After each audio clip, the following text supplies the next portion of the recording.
doing something stupid. I'd leave her be. The warriors of the Flower Feather Clan are a proud bunch who never show their vulnerability in public, even if they've gone wingless. Oh, Chaska? Good to see you again, Traveler and Paimon.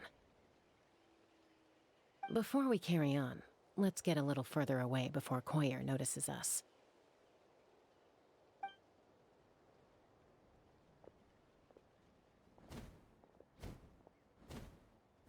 So, that girl on the bridge, Koyer, you said? Should she really be on her own right now? With the mental state she's in, it just seems risky. Don't worry. That's exactly why I'm here. Elder Alpa sent me to keep an eye on her. If she does attempt the unthinkable, I'll swoop in and catch her. I doubt it'll come to that, though. She's a fighter. A warrior, in fact. One who aimed for the sky. However despondent she might feel now, I'm confident she'll get through it. Well, in the Flower Feather Clan, there's an elite flying squad made up of Kukasaur riders. But it's an extremely selective squad.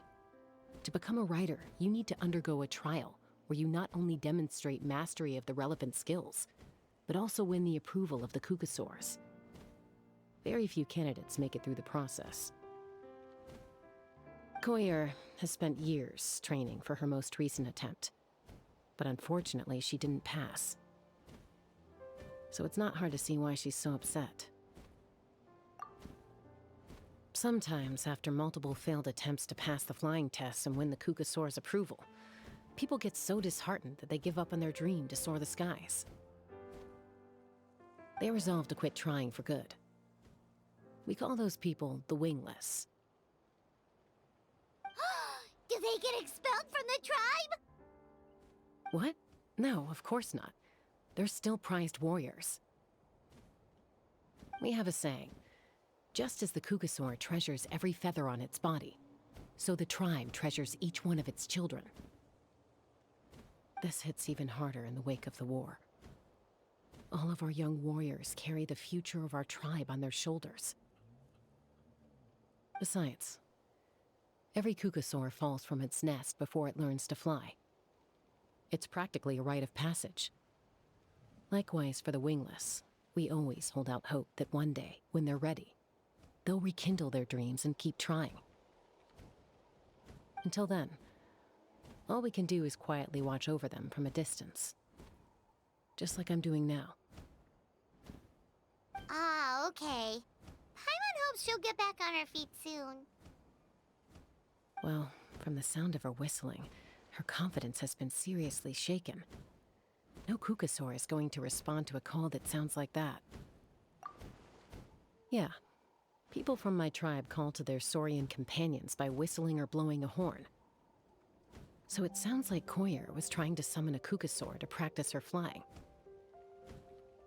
But the Kukasaurs are an even prouder bunch than our warriors. They would never respond to a lackluster whistle like that. First she failed the trial, and now she's struggling to even summon a Kukasaur. That's only going to hurt her confidence further. And getting trapped in that vicious circle is the kind of thing that'll make people go wingless. Surely there must be something we can do to help. That's very kind of you. Koyer's flying skills are up to par, but mentally she's stuck in a rut. If she wants to return to the sky, she has to overcome that for herself. I'm going to lay low nearby, just in case she takes a turn for the worse. Let me give you a tour around the tribe once this is all over.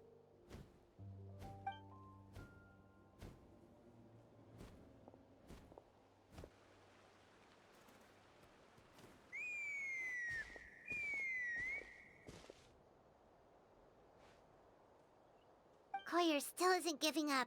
Even though Chaska said that she has to do this by herself, Paimon can't help feeling like maybe we can nudge her in the right direction. What if we could get a Kukasaur to fly up to her? That might give her the confidence boost she needs.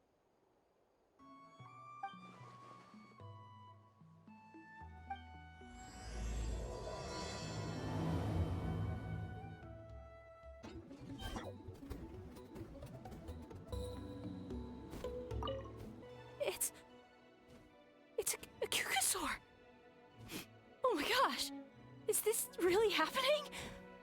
I did it! I summoned one! I was beginning to think you'd all given up on me completely. Thank you. Oh, thank you.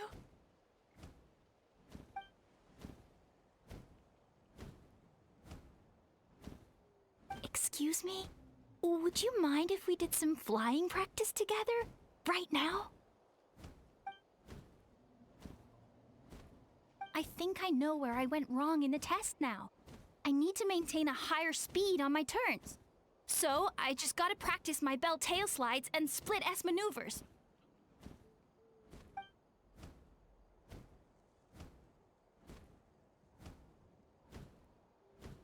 Also, I really want to try some stall turns and cobra maneuvers.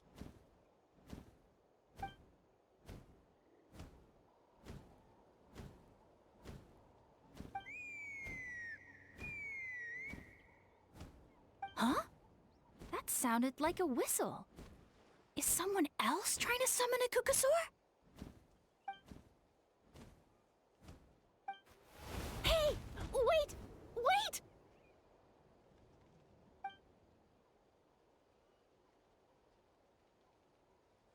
Do you think Koyer's feeling better now?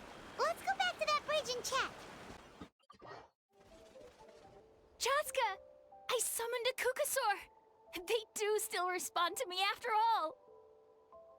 Although, unfortunately, someone else summoned it away again before I had a chance to go for a flight. Oh, really? That is unfortunate. But if you can do it once, you can do it again. Keep at it, and you'll pass the trial eventually.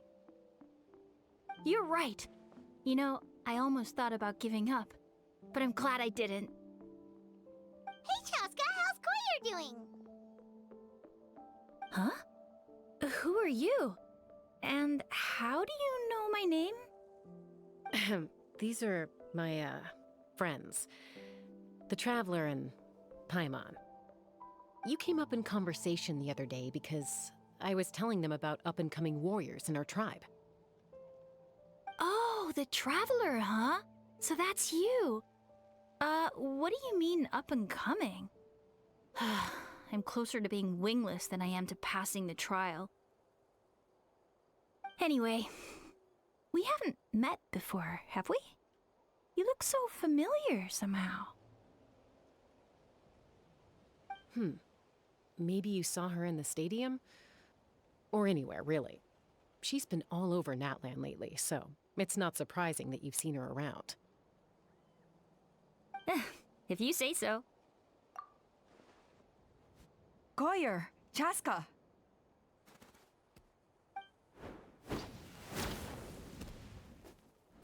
Here you are. I've been looking everywhere for you two. Oh, Elder Alpa!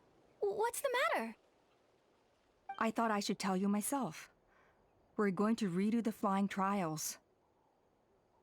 Redo them? How come? This is so unexpected. And I can't believe you came out here just to tell us that in person.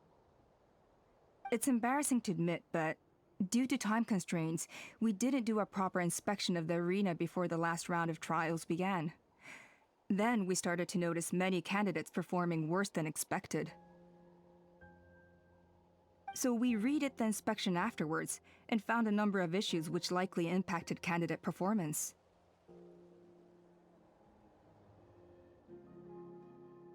This was entirely our mistake, and I apologize unreservedly. I know it doesn't make up for it, but I thought bringing you this message in person was the least I could do. Oh, okay. Chaska, these people you're with, are they the Traveler and Paimon? Huh? You've heard of us? I have indeed. Gathering intel is an essential part of being a warrior. Plus, you've already made quite a name for yourself in Natlan. Actually, I've been meaning to invite you to enjoy our tribe's hospitality for some time. Hospitality? Oh, that includes food, right? Of course it does. If you let us host you, you'll be treated quite lavishly. Mighty warriors are highly revered in our tribe. Besides, we still owe you for your help during the war. Without you, we would have suffered far worse at the hands of the Abyss. So I like the chance to show you our gratitude on behalf of the whole tribe. Mighty warriors, plural? So Paimon counts too? Paimon's starting to like you a lot. That should go without saying. Your flying skills are the envy of our tribe. The Flower Feather clan seems like a really nice bunch of people. We definitely need to take her up on this offer. Well, I'd love to stay, but I'm afraid I still have to inform the other candidates about the retrials. With our younger generation's future on the line, there's no time to lose. Wait, Elder Alpa!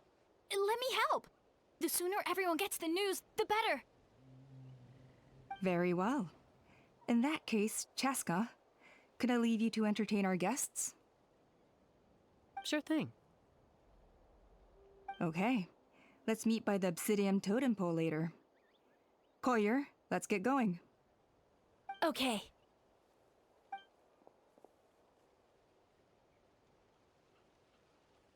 All right, they're out of earshot. I'm just gonna come out and ask. That Kukasaur who responded to Koyer's call, that was your doing, wasn't it? I grew up with these creatures. I could tell something was off the second I saw it.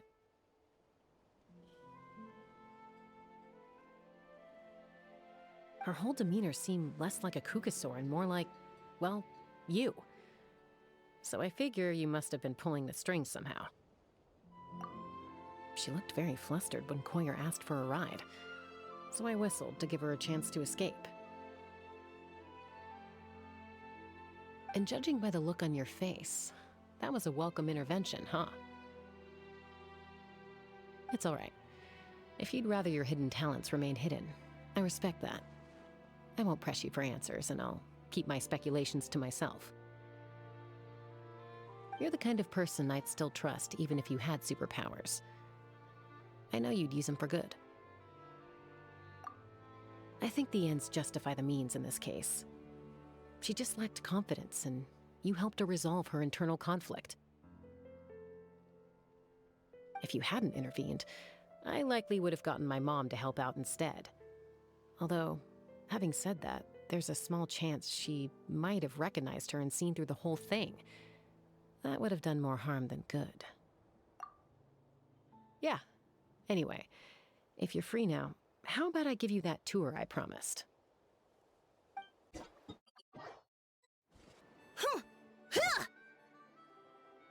Yeah. Ready? I'm gonna get you! Uh-oh. Are they fighting? Should we try and break them up? They're fine. Just doing their daily combat training. Combat training? A little young for that, aren't they? Not to us. We're a tribe of warriors. In ancient times, we were the most elite troops in the nation, responsible for patrolling and defending all of Natlan. And even though times have changed, we've kept our martial spirit alive. Hey, is that Chaska? Chaska, you're back! Oh, can you come train with us? Now's not a good time, I'm afraid. I'm showing the Traveler and Paimon around. Maybe next time. The Traveler and Paimon? Wait, you mean that legendary warrior and legendary flying expert? Legendary? Yep, that's us, all right. Awesome. It's so cool that you can fly without having to ride a Kukusaur. Even Chaska could only do that for short distances. Miss Traveler, can you teach me some cool sword tricks? Oh, Miss Traveler! My family's shop makes the best volcano cake! You gotta try it! Let's behave ourselves, everyone. These people are here as our guests. They're going to meet Elder Alpa in a few minutes anyway. Kotini, instead of being jealous of other people's talents, why not work on developing your own? Kapak, there's no point in trying any cool sword tricks until you've mastered the basics. Have you done all your sword drills today? And Yatlan. Easy does it, okay? Not every conversation has to turn into you plugging the family business. Okay.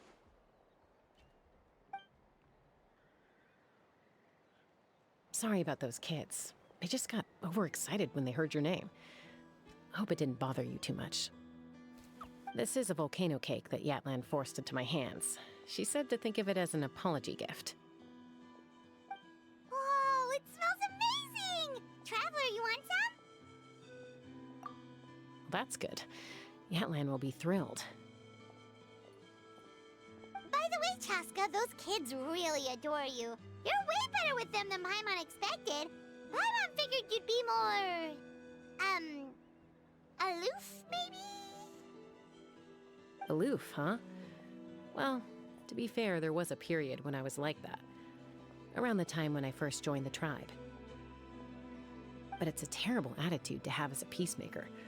It tends to turn situations that could have had a peaceful resolution into a stalemate that can only be resolved by force. Yep, exactly. As long as other options are available, I try to avoid that at all costs. Someone once told me that peace imposed by force will crumble in a matter of days. But peace achieved through genuine dialogue actually benefits both sides. Even if sometimes the parties are only willing to negotiate because they're both armed to the teeth. That's true. Hey, Chaska! Uncle Cusco knows you're back, and he's coming to get you. Oh, thanks. Traveler, Paimon, gotta dash. I'll meet you at the totem pole up ahead. You can't miss it. It sticks out like a sore thumb. Wait, are you running away?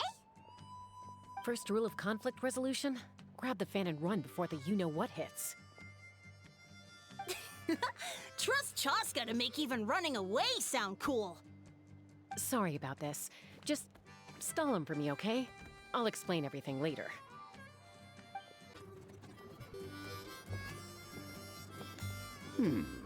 A golden-haired outlander and a white flying object. You must be the traveler in Paimon. I heard Chaska was with you, but I suppose she's run away again, has she? Sorry, who are you? Who am I? Only her father. She's supposed to go for a checkup every 3 months to see how her abyss condition is doing. We both agreed on it. But she's already missed 3 checkups this year. That's 3 out of 4. Yes. She got exposed to abyssal energy as a young child. Then her birth parents abandoned her. It's lucky those wild cucusaurs found her when they did, or she wouldn't have made it. They took her under their wing and raised her as one of their own.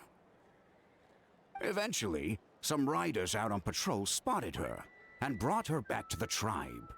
But she was practically feral at that point. The moment you took your eyes off her, she'd be getting herself into a fight, or she'd run away to be with the Saurians. She seemed to prefer them to her own kind. She might as well have been a Saurian in human form. That must be the aloof period she mentioned, right? We later discovered that her exposure to the abyss had planted seeds of conflict in her heart. So, we started trying to bring it under control. But ultimately, she's the only one who can control it. Anyway, she's much more human these days. Yeah, don't worry about her. She seems pretty stable to Paimon. She's probably only avoiding the checkups because she thinks it'll stop you guys from worrying about her. Yes, I'm well aware of that. She knows she needs to be careful.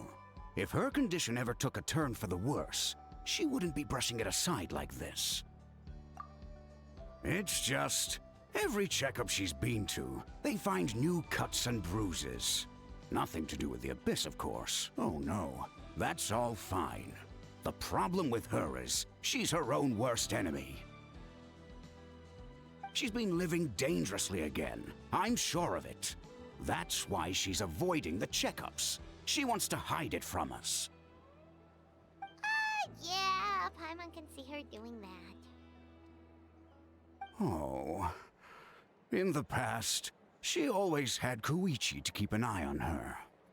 Now Koichi's gone, and I don't want to lose another daughter. Chaska's been increasingly reckless since Koichi passed. It's like she's trying to make up for it somehow. Next time you see her, please tell her to be careful for me. Even if she doesn't want to hear it. If she doesn't want to do these checkups anymore, that's fine. I just want her to stop putting herself in harm's way.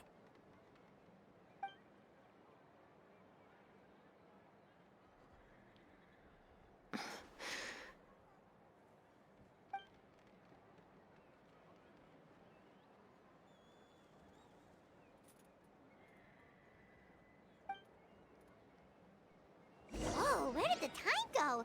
We should meet back up with Chaska before it gets any later. To get to the totem pole, we need to head north, right? Hey, Chaska! Hey, Alba! It's all right. I bet my dad talked your heads off, huh? What did he say?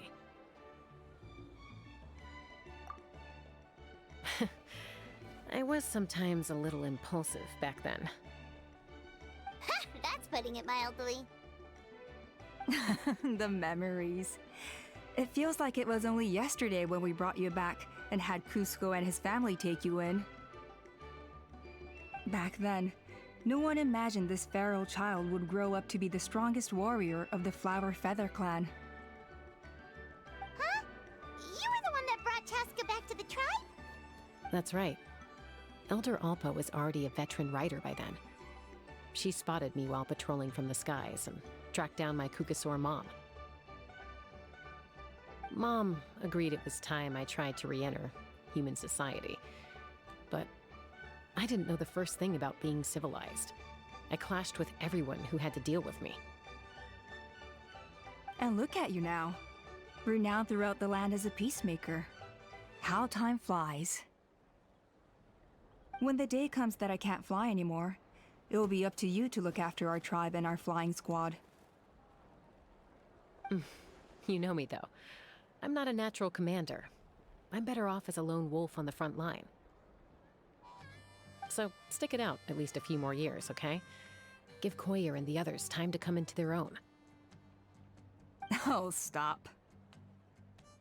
Wait, so isn't the leader just the strongest warrior in the tribe? At least Paimon figured that's how your tribe would work. Strength is certainly a core tenet in the Flower Feather clan. But strength means far more than martial prowess alone. If it all came down to individual strength, I'd struggle to call myself a warrior, let alone a member of the flying squad. Any fighter in the tribe could take me down. Well, sorry to disappoint you. It was something I aspired to at one point. So much so that I went adventuring in the Cinder City, Natlan, to try and prove myself. But it was foolish of me. I wasn't ready.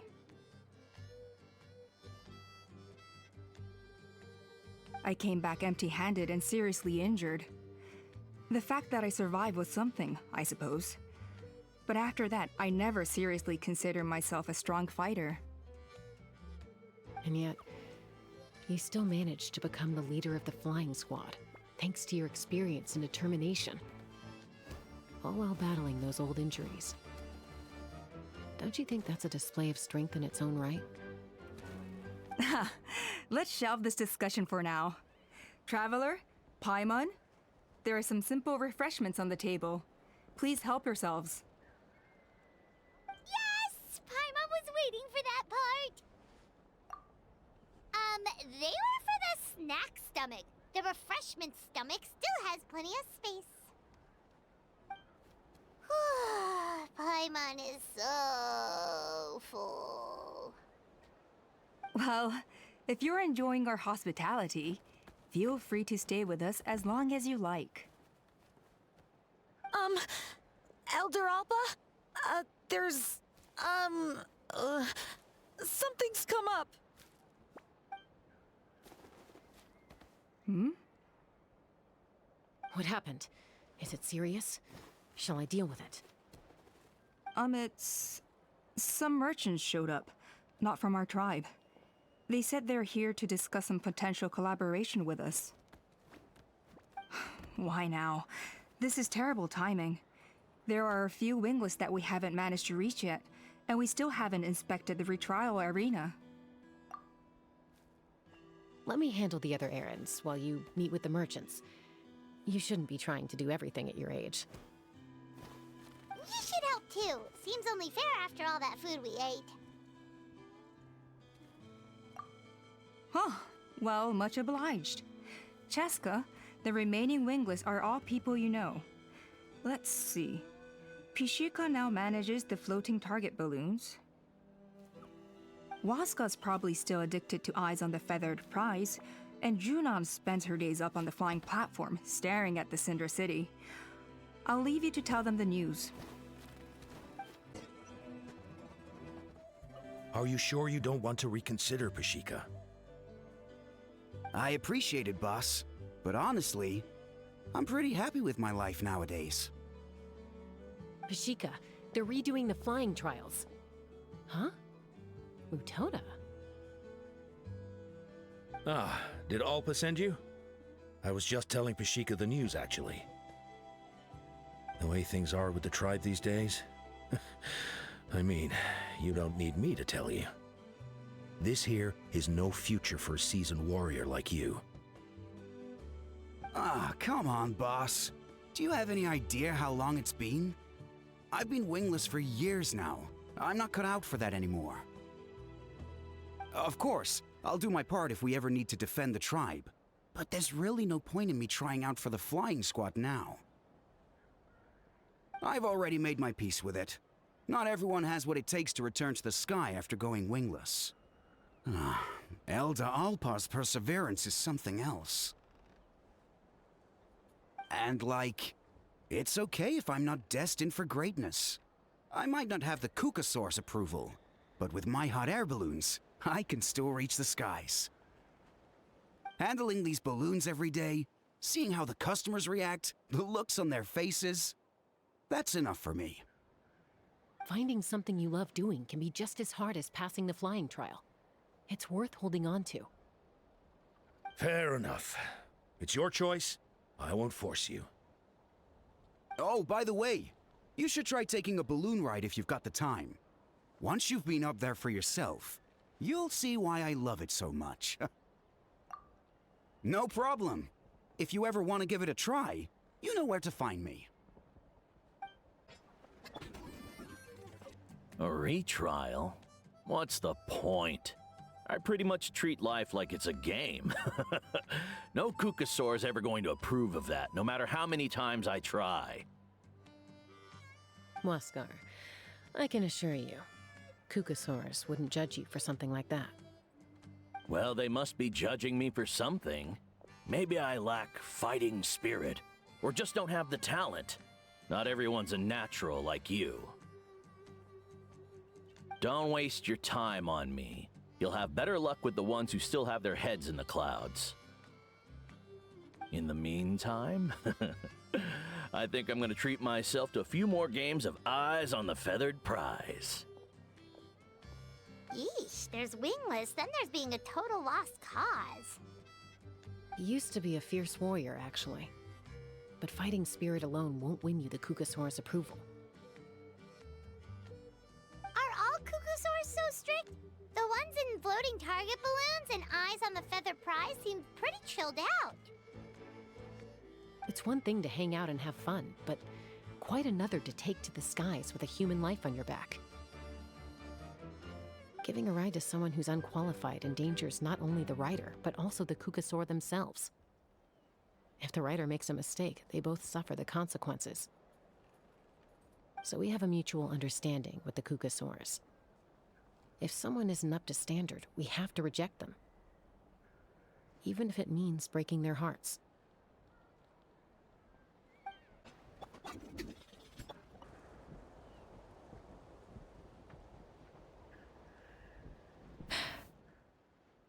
Hey, Junan. Gazing out at Natlan again, huh? Chaska? What are you doing here? Is something up? The flying squad is hosting retrials again soon. Wanna give it another try? Maybe you're forgetting the definition of wingless. I've failed so many times already that I've decided to call it quits for good. I'm done. Elder Alpa always goes out of her way to come and tell me when a new trial is coming up, and it's nice of her to think of me.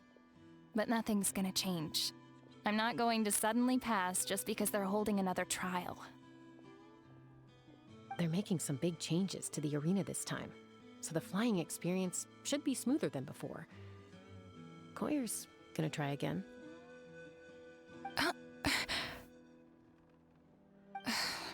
No, forget it. If I was genuinely good enough to make the squad, the location shouldn't affect my chances. A true rider can fly confidently whatever the conditions, like you and Elder Alpa. Junan! They're redoing the... Huh? Chaska and the Traveler. You're already here. I guess they told you already then. Come on, let's go train together.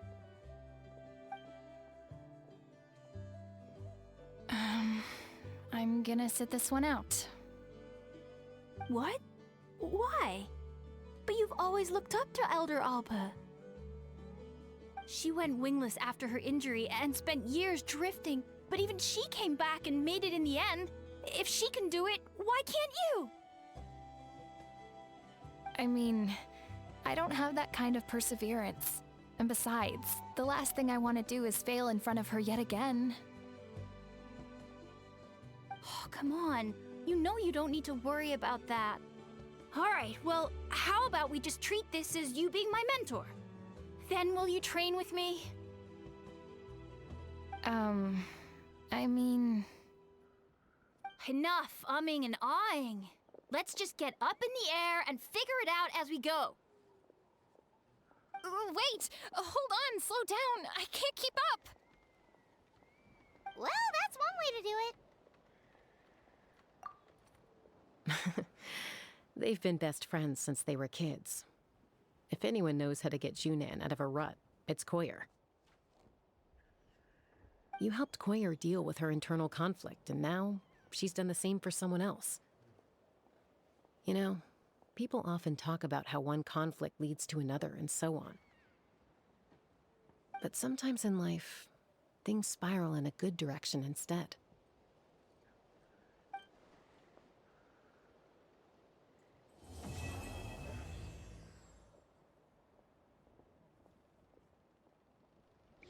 We've notified all the wingless on the list now, right? Where to next? The trial arena. It's not far from the tribe. Oh, hey there, Chaska. Did Elder Alpa send you? Yeah, she's got other things on her plate right now. How are things looking here? Well, the inspection revealed numerous blockages all over the trial arena. It looks like they're the result of ley line disorders caused by repeat abyss invasions. Theoretically, we just need to clear those obstacles, and the arena will fill up with gaseous phlogiston again. But that's proving difficult to achieve in practice, for all sorts of reasons. Why don't you head on down and check things out for yourself? Feel free to ask the staff for more details.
think you should possibly clear this up with just a few high hits.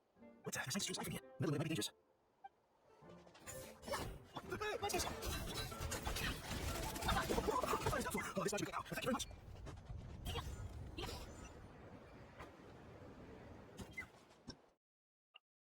This is crazy. They're always trying to make it break. I think it's natural. This seems to satisfy the okay, all these the same time to break it. But how are we supposed to do that?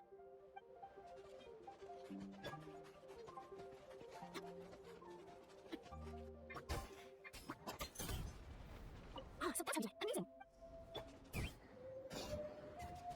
That's strange. Why is there so self-focused in here? Could we even show how that goes? Maybe it's after the wayland services? I just know strange things like nah, I can't think of where's all this. Should I go all the way to that goes that sort.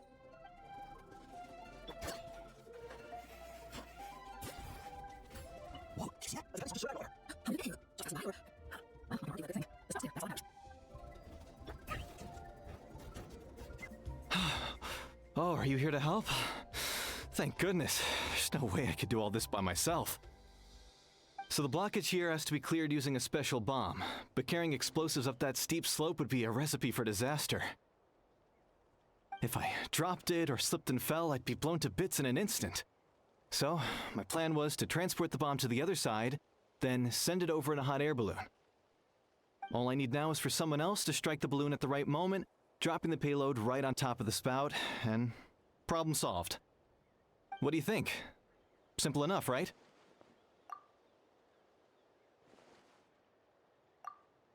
Huh? Oh, that one. No, I've got no idea who that belongs to. Or how they got it up so high. I just wish I could fly up there and check out what kind of tech they're using. Ah, well. Getting the trial arena back in order is more important. I'll head over and set up now. Let me know when you're ready. Alright, great. The gaseous phlogiston is being replenished. Looks like all the spouts have been unblocked. Let's head back up. Wow, you took care of everything in no time at all. Incredible work. Now we just have to wait until the gaseous phlogiston is fully replenished. Then we can kick off the retrials. Actually, Inkanak, I'd like to do a test flight first, just to make sure we're not missing anything. Could you arrange that for me? Huh? But you only just finished getting the arena ready. There could still be other hazards we're unaware of. All the more reason to have me test it out. Think of it as... I guess you're right.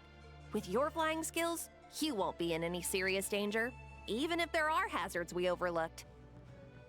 The conditions in this area seem a little unstable, but a test flight is the only way to catch any lingering issues. All right, I'll get things set up for you. Just let me know when you're ready. Are you ready? This should be a piece of cake for Chaska, but still, try to be careful. All right, then spread your wings and fly.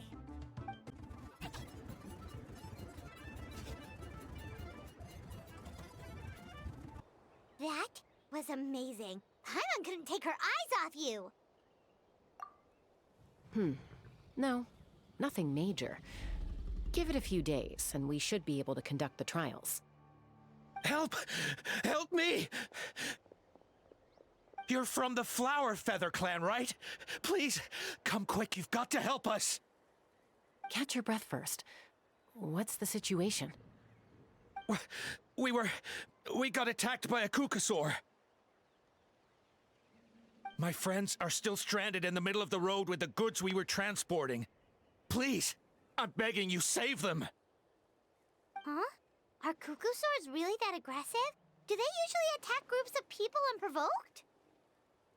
Not in my experience, but there are exceptions to every rule.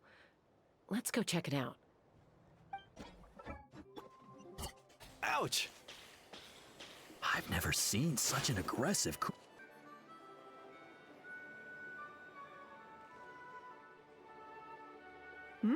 Chaska? Traveler? This is a surprise. Elder Alba? Huh. So, where's this aggressive kukasaur we've heard about? Already flew away. Looks like it backed off once it realized that reinforcements were coming. So why do you think it attacked these people in the first place? Was it after the food? No. These merchants are even transporting food. Ah! Thank goodness! The phlogiston wings are intact!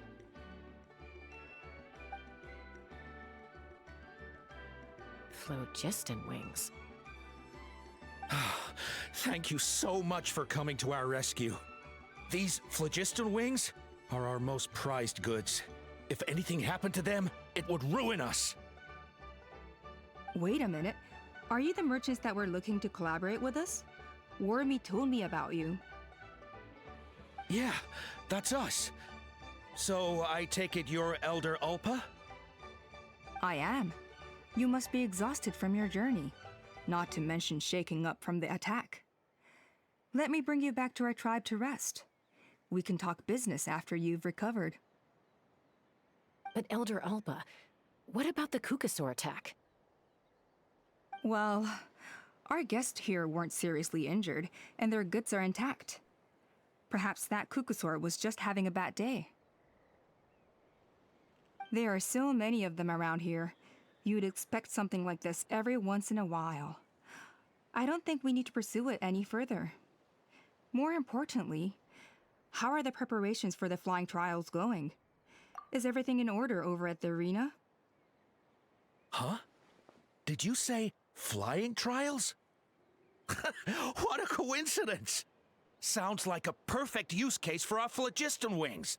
You'll be pleasantly surprised by what they can do. Oh, really? Now I'm intrigued. Well then, let's forget all about this Kukasaur attack for now. We have some serious business to discuss.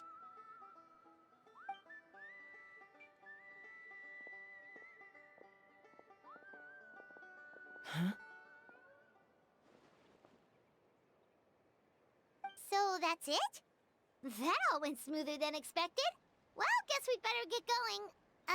Huh? Chaska?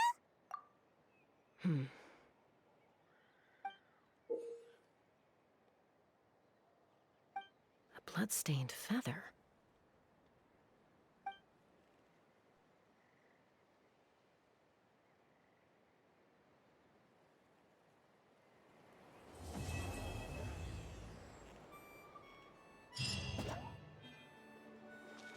The Flower Feather Clan should be about ready to hold the new flying trials by now.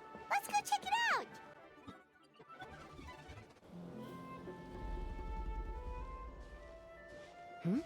Ah, Traveler and Paimon. You came. Yep, and it looks like we made it just in time! Although, can't say the same for the Kukusaurs. Bit of a low turnout, huh? Yeah, you'll see why soon enough. All right, get ready. 3, 2, 1, fly!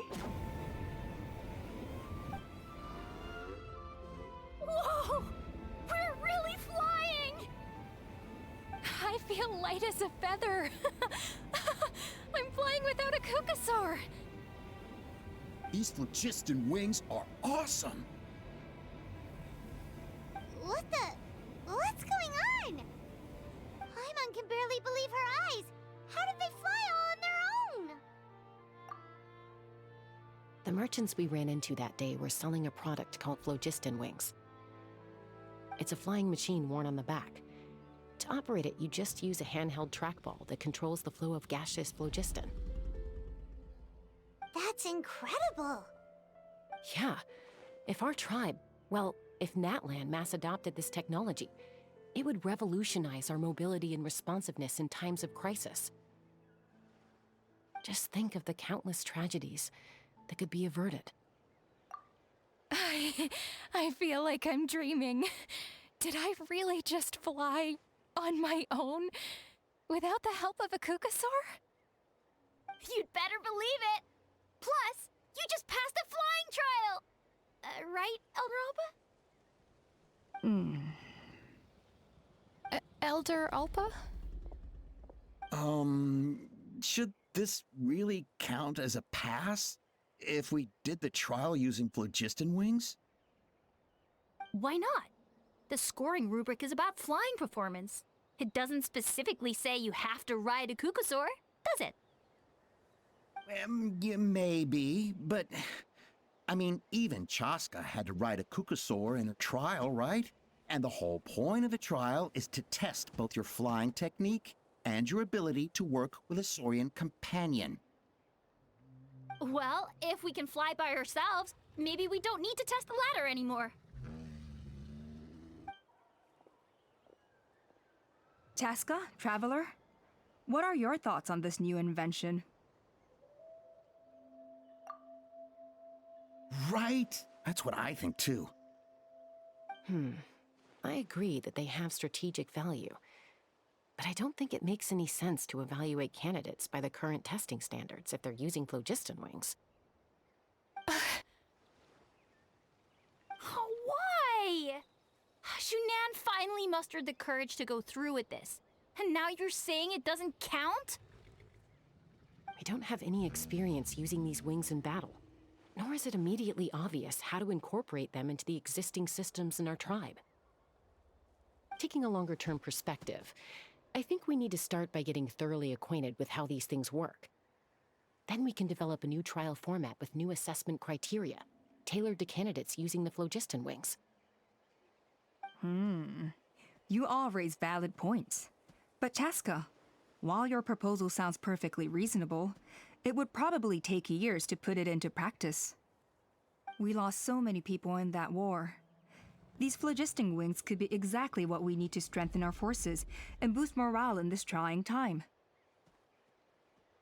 And as for real-world battle experience, there will be plenty of opportunities to gain that. I have high hopes for you, Junon. Huh? Hey, stop staring into space! Say thank you! Oh, thank you. Thank you, Elder Alpa. You have nothing to thank me for. Remember, the way you got your wings back was by relying on yourself. Oh, Elder Alpa! Bad news! Cuckoosaurs are attacking the merchants again! Again? Okay, everyone, stay put while I... Huh? Chaska?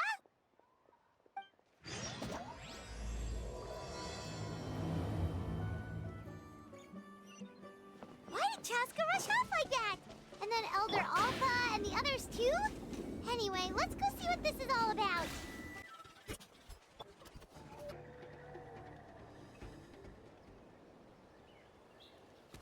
Oh, it's back! It found us again! Run! Get out of here!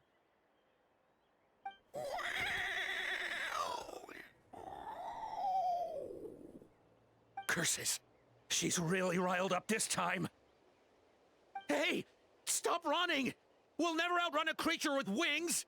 Get back here and let's fight!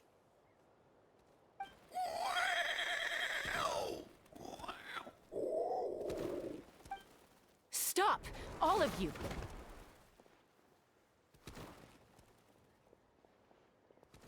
Chaska! Oh, wonderful! Quick, get rid of that thing!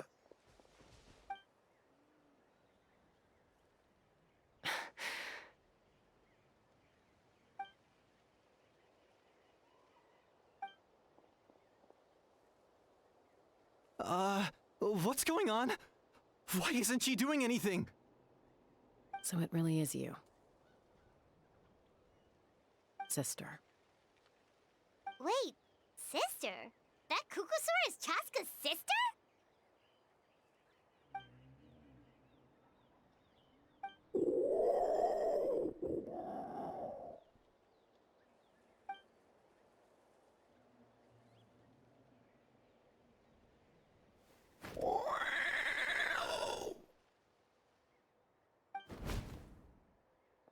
Koya, wait! Is Chaska gonna be okay? Should we go check on her?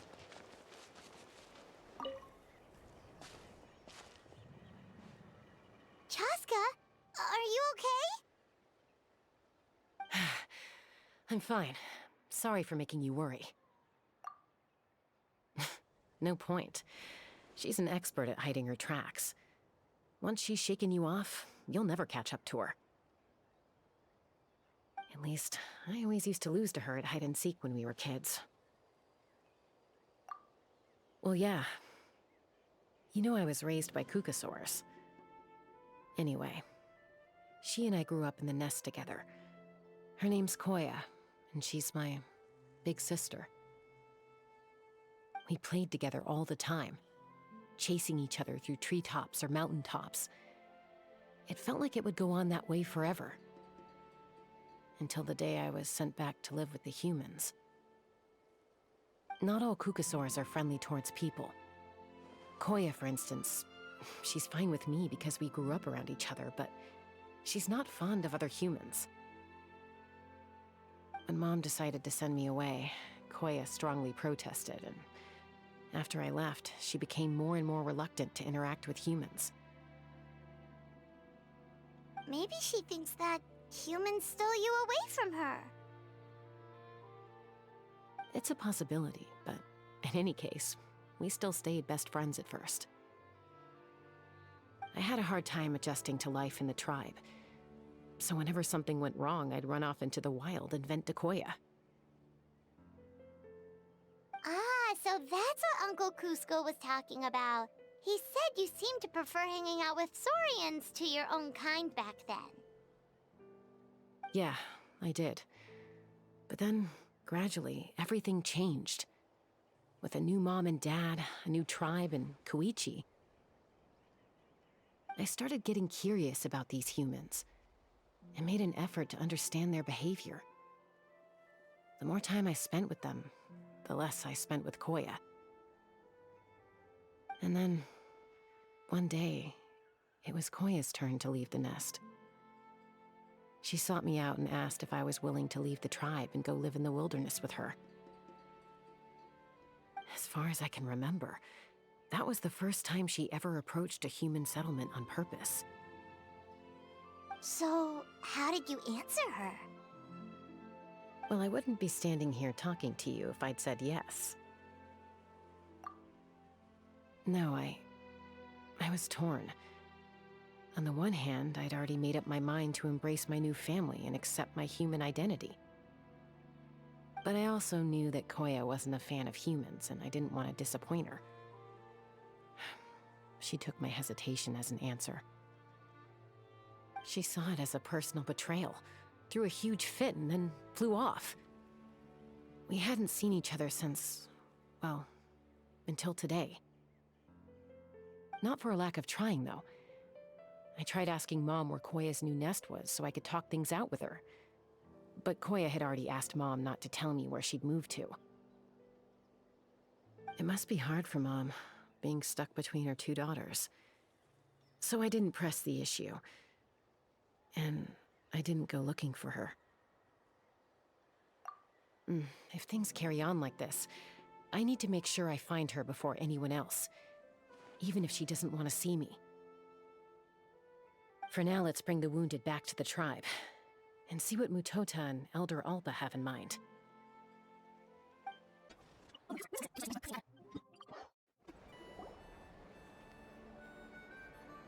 So, I hear there's been another kukasaur attack. Ha! I knew it! They're wild animals, and they can't be trusted. Hey, show a little respect. The kukasaurs are our partners.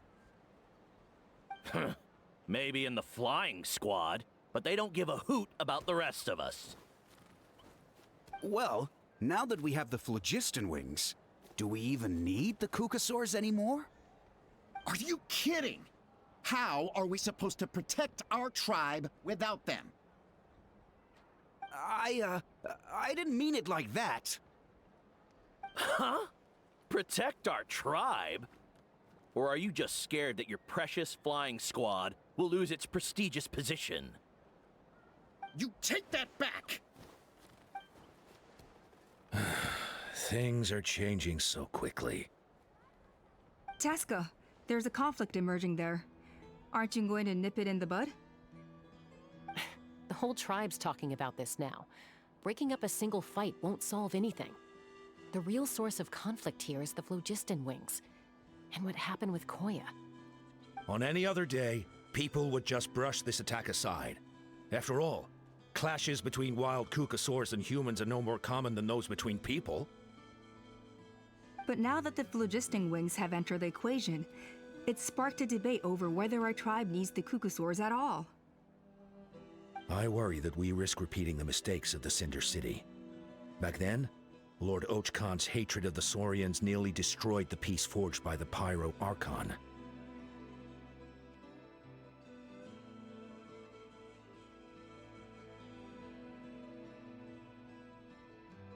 Chaska, to prevent things from deteriorating further, I'd like to task you with restoring peace to the tribe. I will. Traveler, you've already done so much for Natlan, and the Flower Feather clan has no right to ask more of you. But...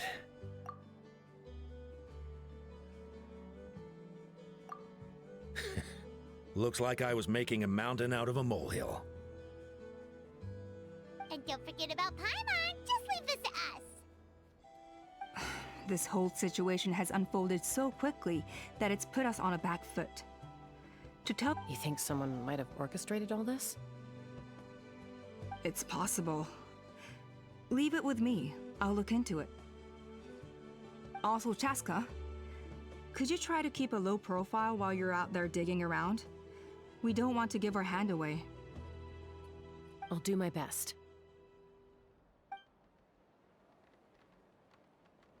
Okay, so where should we start? This all began with Koya's attacks.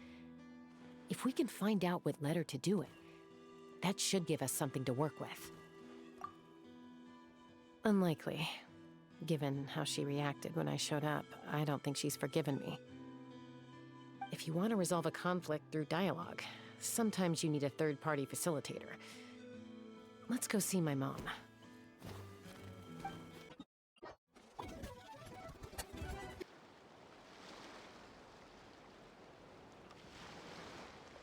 Wow, so this is where you used to live as a child?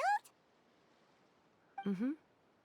When I was little, we used to do this thing where I'd jump from the top of this tree, and Koya would fly over from the platform and catch me in midair.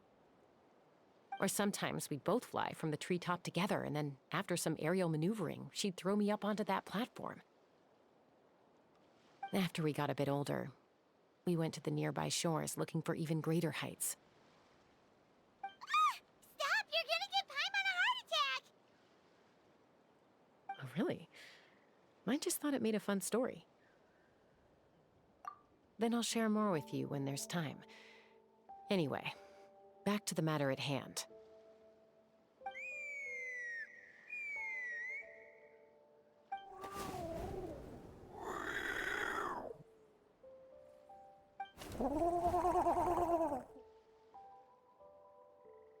Hey, Mama Bird. I'm back. My last visit was only a week ago, wasn't it? See? I visit you more than I visit Papa Cusco. I brought a couple of friends with me. These are the Traveler and Paimon. Traveler, Paimon, this is my mom. Her name is Chimpu. In the human tongue, anyway.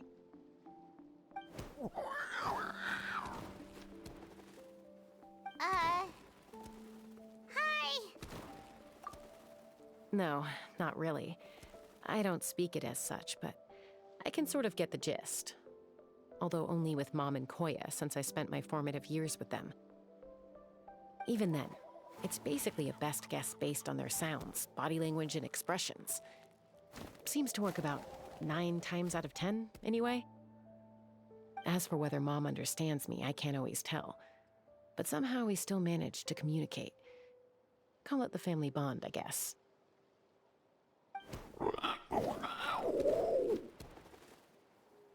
Don't worry.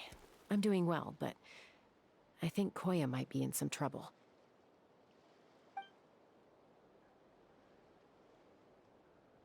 I know she's never been a fan of humans, but she's never deliberately attacked them before either. What's behind this sudden change?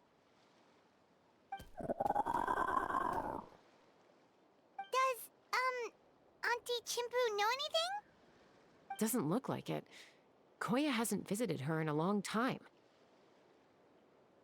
Then, could you please tell me where she's living nowadays? I really need to talk to her.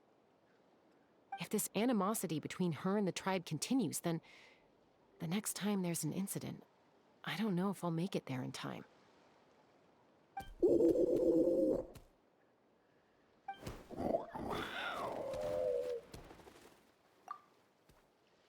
She said she'll take us there. Thank you, Mom.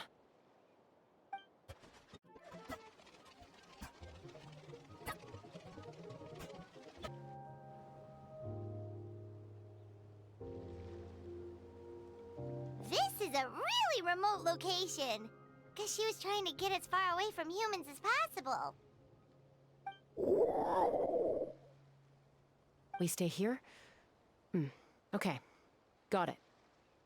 Traveler, Paimon. Mom says we should stay out of sight for now. She'll talk to Koya first. Koya is very hostile toward humans right now. So if we show up unannounced, it might just make things worse.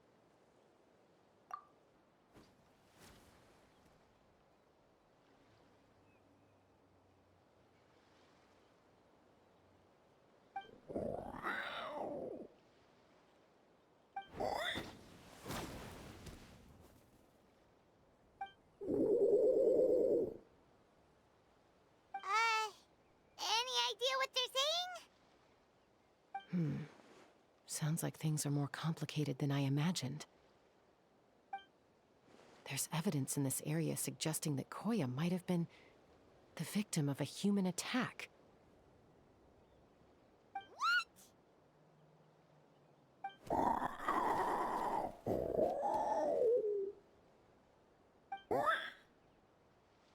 No! It's Chime, Koya's child. The attackers kidnapped her. They came over the sea, under the cover of night, and they took Chime. What the heck? Who would do such a thing? I searched day and night, and finally found them.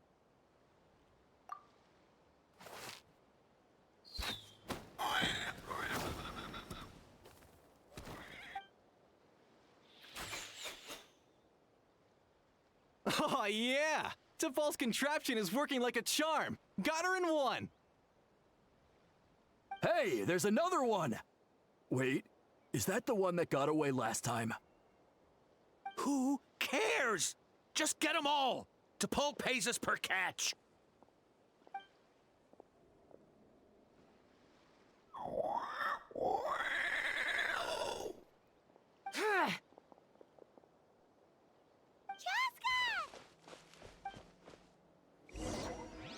Chaska? How do you get here? Quick, stop her! Don't you even think about running away!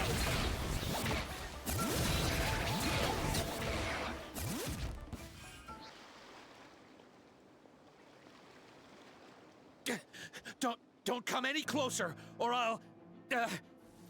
Go, Phlogiston Wings! Take me out of here! Ah! Uh-oh, looks like it malfunctioned. This is bad. Mom and Koya are already injured. And if that thing explodes right next to them... Help! Elemental energy suppresses it! Please, someone! Get back!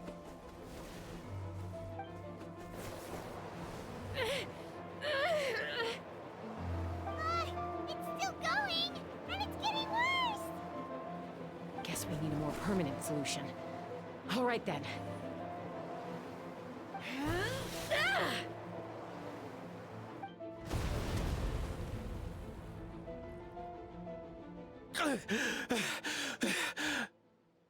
That was too close. I thought I was gonna die.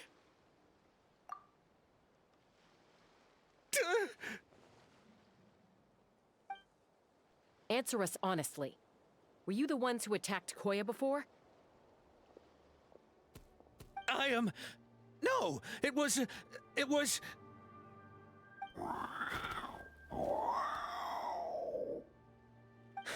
Well, she says it was you. Just tell me, who sent you here? It was to Paul. He told us to catch all the wild kukasaurs we can find. And he also said that this kukasaur has become a thorn in his side, so it needs dealing with urgently.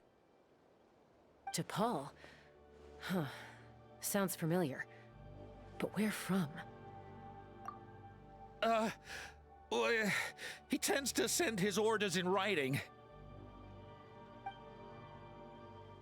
He pretty much never communicates with us in person. When he does, he wears a mask to hide his face. And whenever we trade kukasaurs for phlogiston wings, we deal with his henchmen. So you didn't even make those wings? All we did was slap some labels on them and transport them over here, to make them look like they're imported. To make it harder to trace their origins. I don't know, honest! Well, that's mighty convenient, huh? What about if I held a gun to your head? Would that change your answer? No need. I'm sorry. I'll tell you everything I know. T'Pol doesn't tell us much, but he always stresses that he wants them alive. So that gives us some clues. This is just a best guess, of course, but we suspect that the gaseous phlogiston stored in the trackballs is drawn directly from the kukasaurs. What?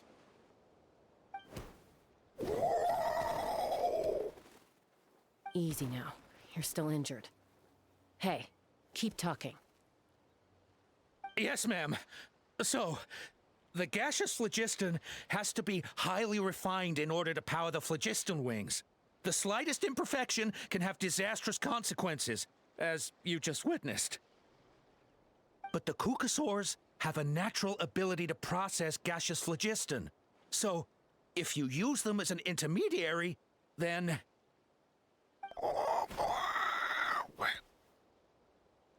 That's enough. So the kukasaurs you took, where are they now? T'Pol should have them. But no one knows where he's based, apart from him and his henchmen. We've tried looking for it ourselves, even followed them a few times. But we always end up losing track of them. Random thought. Maybe they're hiding up in the sky? T'Pol. T'Pol. I'm sure I've heard that name. Maybe it was... Chaska, Traveler!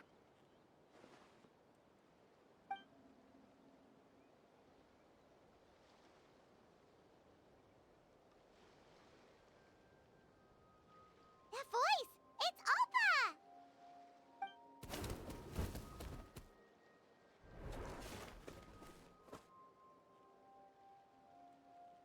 Elder Alba? What brings you all the way out here? Well, I was patrolling nearby when I heard the sound of an explosion. What's going on?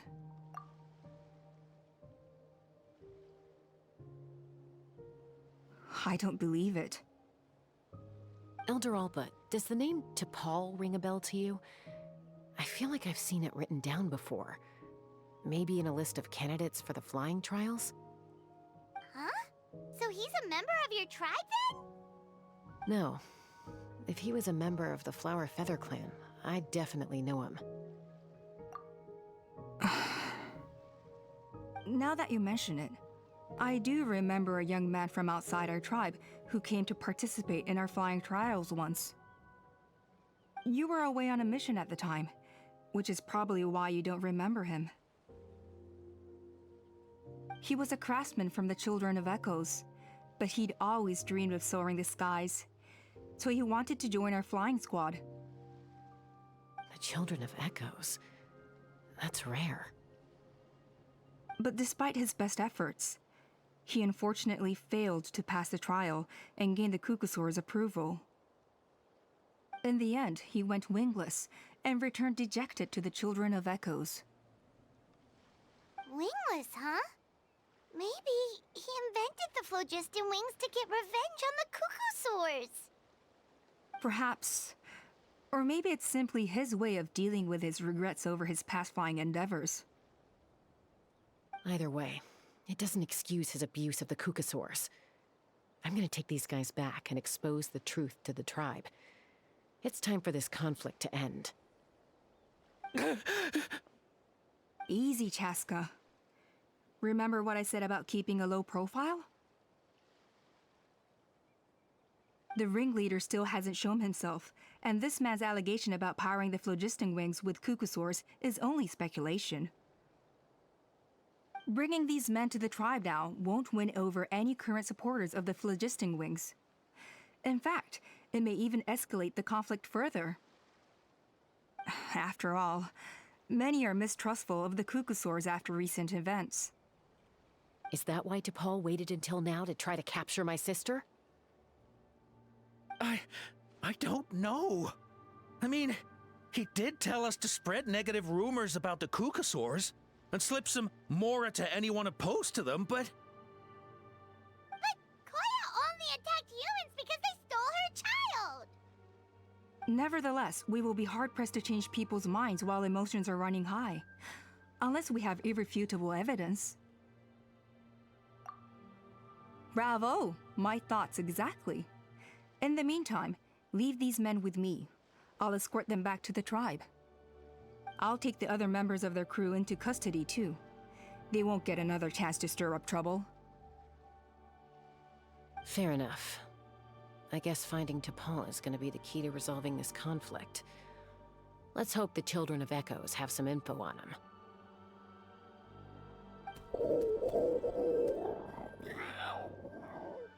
Sorry, whatever it is, it'll have to wait till this is all blown over. I have to fix this situation before it spirals out of control.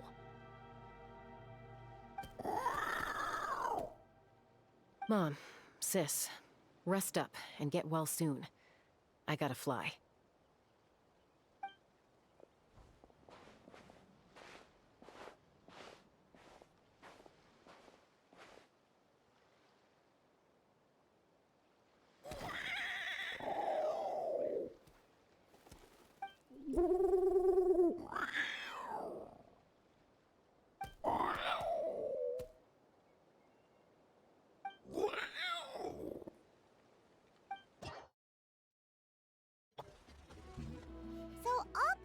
That T'Pol's from the Children of Echoes. But how do we track him down? Just ask around until we find him? Let's start by talking to someone we know. It'll be faster that way. At this time and place, I'll bet the easiest person to find is... Wakey, wakey, Shilonen! Oh, it's you. Okay. Give me a second. I'll come down.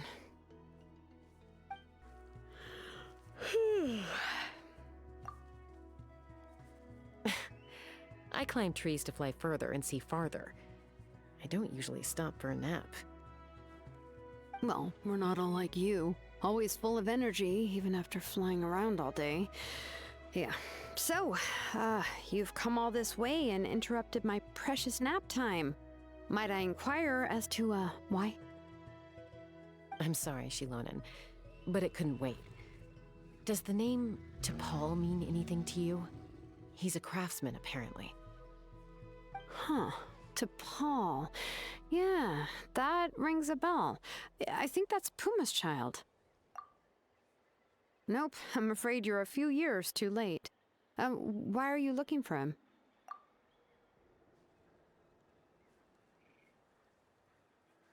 Huh, phlogiston wings.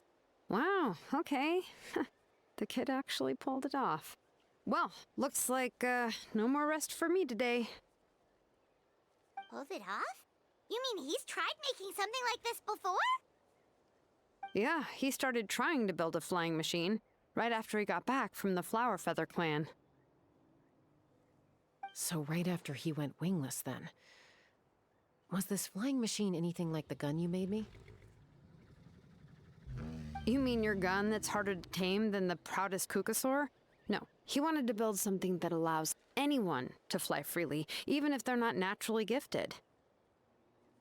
But he never got very far back then, though. Blew up his workshop a few times and barely made it out alive. I never really kept up with him after that. His parents traveled a lot in their youth and only returned to the tribe after he was born. But they settled in a remote area and don't interact with other people much. Which means most people in the tribe don't know them very well. Your best bet is to chat to his direct family. I'll go get Puma. Wait for me in front of the workshop. I won't be long.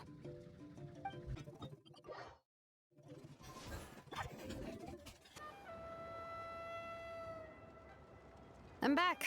Allow me to introduce T'Pol's mother, Puma. Hello, we're... Oh, save the pleasantries.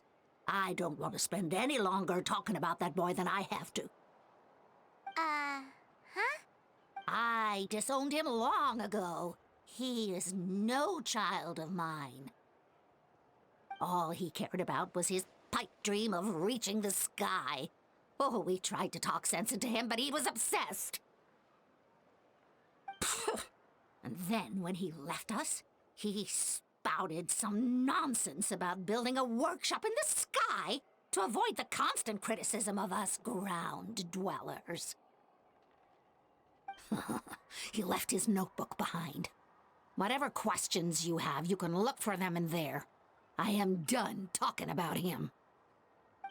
He's no son of mine. He never called me Mom anyhow.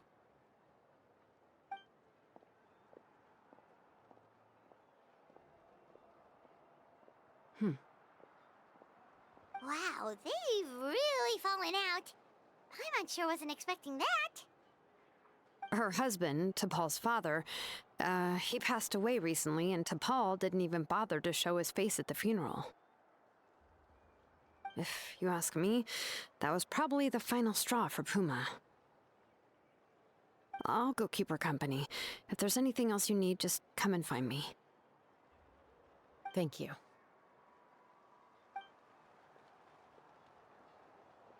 Okay, so this notebook is the only lead we've got now, right?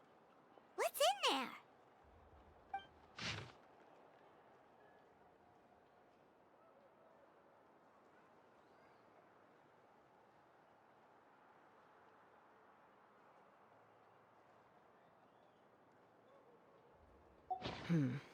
Some early designs for the phlogiston wings, and some theorizing about an airborne workshop. Natlan, the Cinder City. Looks like that's where he got his technological inspiration from. So, was he serious about the workshop in the sky? But that's such a big project for one person. Do we think he actually pulled it off? Oh, yes. The one from the trial arena that was super high up! That balloon has been there for a while, and everyone's been wondering how it got up there, but what if that's the wrong question?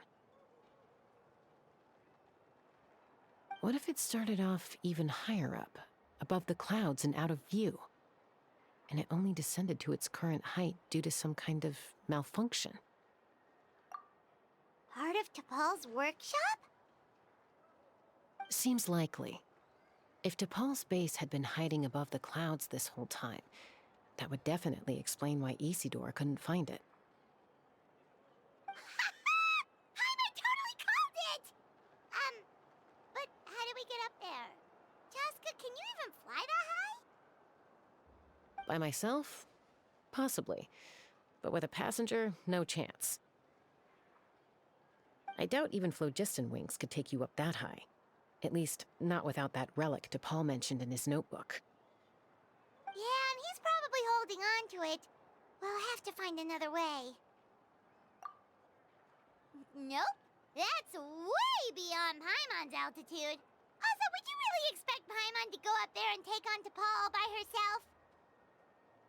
Let's not worry. Just because we can't think of a solution doesn't mean no one else can. I'm not the only flying expert in my tribe, you know. Oh, good point. We should go ask Elder And Mutoda. He was quite the flying ace back in the day, too. Let's head back and see what they suggest.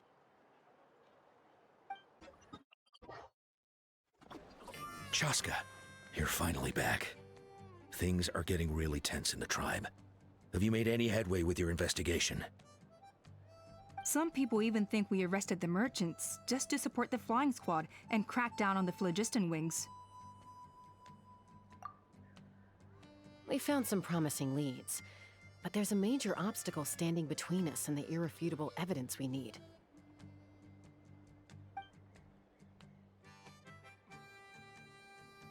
A relic from the Cinder City? So Oj Khan's still managing to sow discord, even after all these years. An airborne workshop and a hot air balloon above the trial arena. And that's where you're trying to get to now?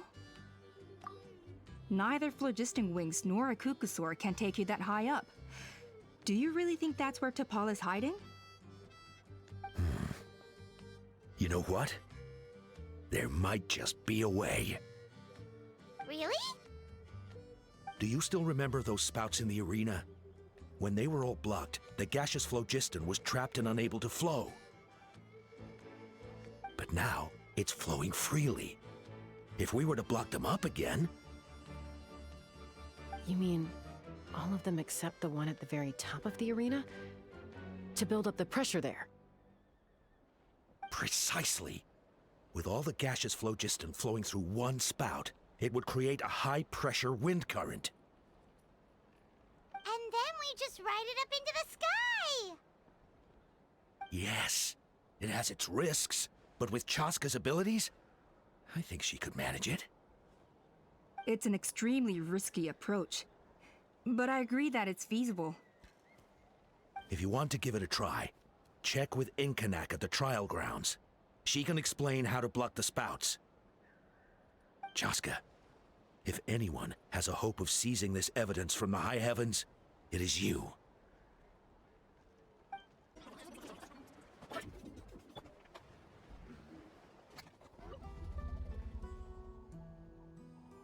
Goodness me, that is a very bold idea. Maybe so, but we have to act fast. What's the quickest way for us to block off the spouts? From a technical perspective, I'd have to advise taking some measurements and carefully planning this out first. But I'm guessing that's not what you want to hear. Then we'll have to take the rough and ready approach. See the solid phlogiston over there? Our prior inspections revealed that some kind of stable structure has formed inside, making it highly damage resistant. It's not without its weak points, but unless they're all struck at the same time, the structural integrity won't be threatened. So, what happens if we do strike them all at once? It'll collapse. Okay, I see where you're going with this. Yeah, you got it. As long as you hit all the weak spots at once from the right angle, the solid phlogiston will fall right on top of the spout and block it up. You're right about rough and ready. Sounds like my kind of plan.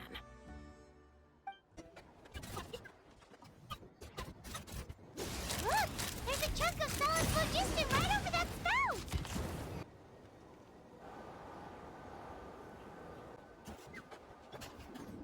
It actually worked!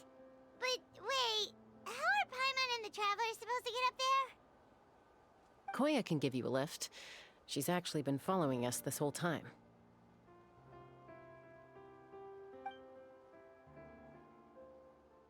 Wow, Paimon didn't notice at all! Well, probably because she didn't want to get too close to humans. Or maybe just me. But right now, we need her power.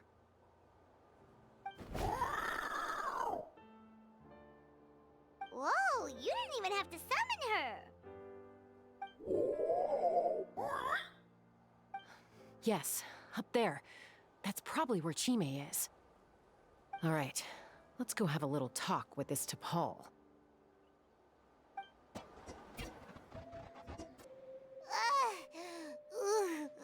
Haven't ever flown that fast before. She feels so ready to throw up. Aha. Just as I thought. It might look like a regular hot air balloon from the outside, but up close, it's clearly been heavily remodeled. And sure enough, it only descended below the cloud line because the custom-built machinery malfunctioned. I should be able to figure it out with DePaul's notebook. Thankfully, I know a little DIY from fixing up my guns when they're having issues. That should just about do it. Now all it needs is a nice hard kick. Maybe that works on your guns, but, huh? We're really moving!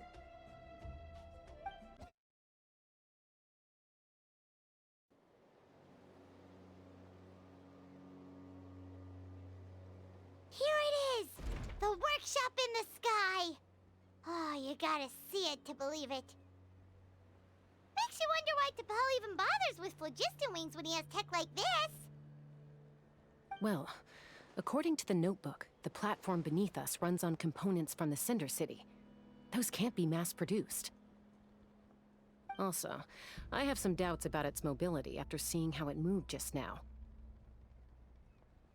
For someone like T'Pol who dreams of flying freely, this definitely doesn't cut it. But if he's got that relic, he should be able to make a set of prototype wings for himself, right? Why bother making a whole flying workshop so he can mass-produce them? But this doesn't add up. If he's already achieved the power of flight, then he must have bigger dreams we don't know about. But what? With any luck, we'll find the answers in his workshop.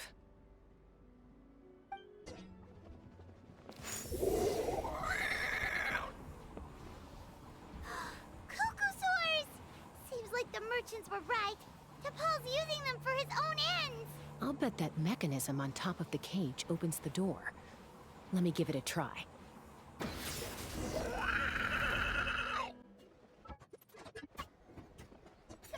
won't it fly away like the others?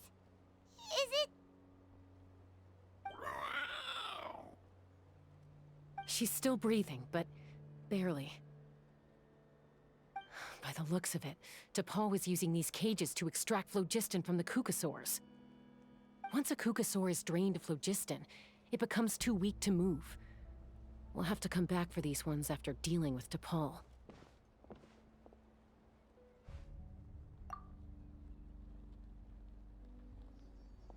Let me see. Looks like a record of his phlogiston research. Log number 330. With the support of... I was finally able to launch the airborne workshop. Even though it relies on the relic for 80% of its power supply, I've at least taken the first step. Log number 348. Research on the relic is progressing well. I should be able to replicate the technology and scale up production very soon. Has proposed a name for this groundbreaking invention. The phlogiston wings. I think I'm getting close. Soon I will achieve my dreams. Log number 377. Encountered some issues with the new smaller model phlogiston wings. The gaseous phlogiston showed some volatility during the refinement process. Thinks we should proceed at a more cautious pace with the refinement experiments.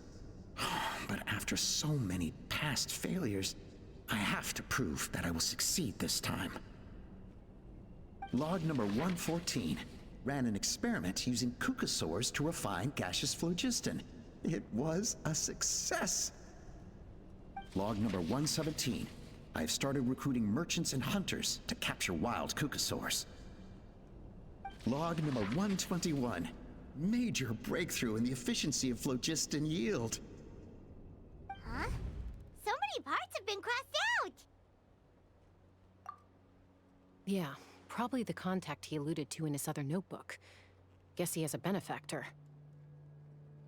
Did anyone else notice how the numbering system in this notebook suddenly changed halfway through? We haven't got time for textual analysis, I'm afraid. Grab the notebook and let's press on. Huh. Never seen one of these before. Looks like this was built with the Cinder City components, too. You're not thinking of giving it a nice hard kick, are you? Whoa! What's that mechanism doing? It's asking for a nice hard kick where it hurts. Aim for the weak spot. What are they doing here? It's T'Pol's henchmen.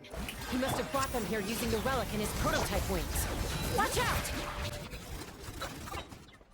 Hey, look here! More of T'Pol's notes!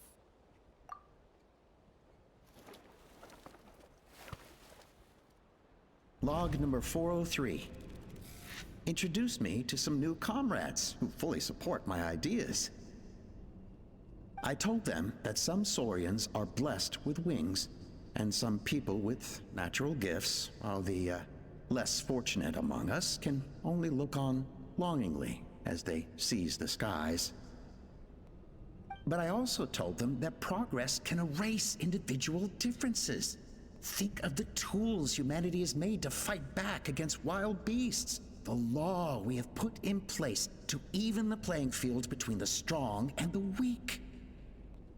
I promised them that our research will be the new frontier of human progress.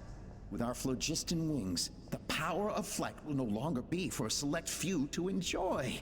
Imagine a world where the skies are for all to share. I only hope that when we finally achieve this goal, we'll be proud of me. Imagine a world where the skies are for all to share. Yes, what a wonderful world that would be. If only it were possible, we could respond faster, and so many tragedies could be prevented. But T'Pol, what about the saurians you're draining dry of phlogiston? You're not sharing the sky, you're stealing it! Bad move. I won't let you get away with it.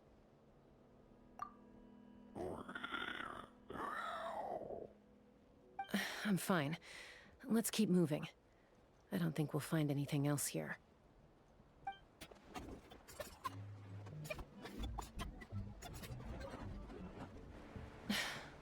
I can't believe he captured so many Kukasaurs. But right now, we have to focus on solving this problem at the source. Looks like we've reached the center of the workshop. And still no sign of Koya's baby.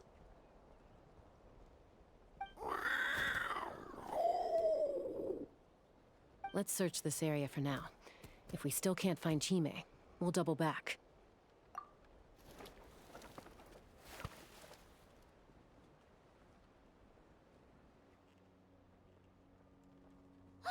Chaska, Traveler, come quick! What is it? Did you find Chime? Not yet, but look! It's another one of T'Pol's notebooks! All right.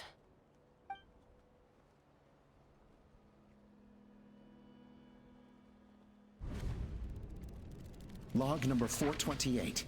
We decided to restart the experiments on phlogiston refinement, but without telling. This is the final obstacle to the success of the Phlogiston Wings project. We cannot fall at the last hurdle. Log number 436. Earlier today, suggested using Kukasaurs as an intermediary to extract refined phlogiston. It's certainly feasible, but... Anyway, as long as our secret experiment succeeds, I'm sure won't bring it up again. Log number 443. We will conduct the experiment tomorrow. But birthday is coming up, so hopefully we'll have a birthday surprise for her. Log number 444. Huh? Why is this log empty? I guess whoever wrote down the log number was prevented from recording the results.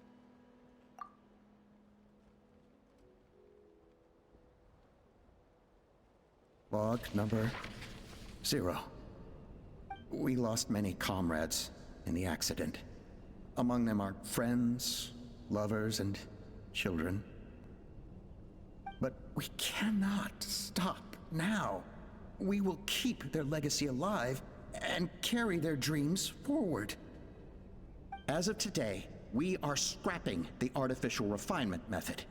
Instead, we will focus all our efforts on phlogiston extraction from live cucosaurs. They are arrogant beasts whose existence in the wild serves no one but themselves. Their true worth lies in their sacrifice for the sake of human progress.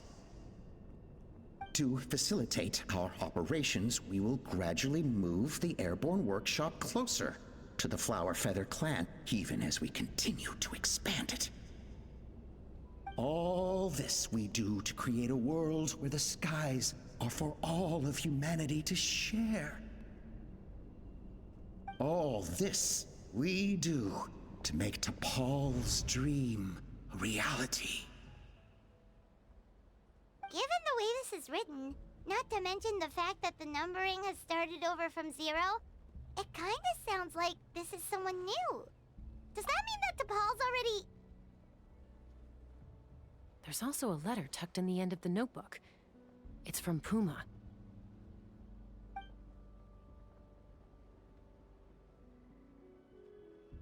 T'Pol, I don't know where you are right now, so I don't know how to reach you. My best bet is to send this letter to the Flower Feather clan. Your father is gravely ill. Oh, I know we've had our differences in the past, but he is still your father. Won't you come and visit him? Please. I know you never liked him and cared even less for me. All you ever yearned for is the sky. And your birth mother. But we'll still be waiting here for you if you do come back. This may be the last chance you'll get to see your father. So Puma's not T'Pol's real mom? Huh. Well, she did say he never called her mom, but I might assume she was just venting.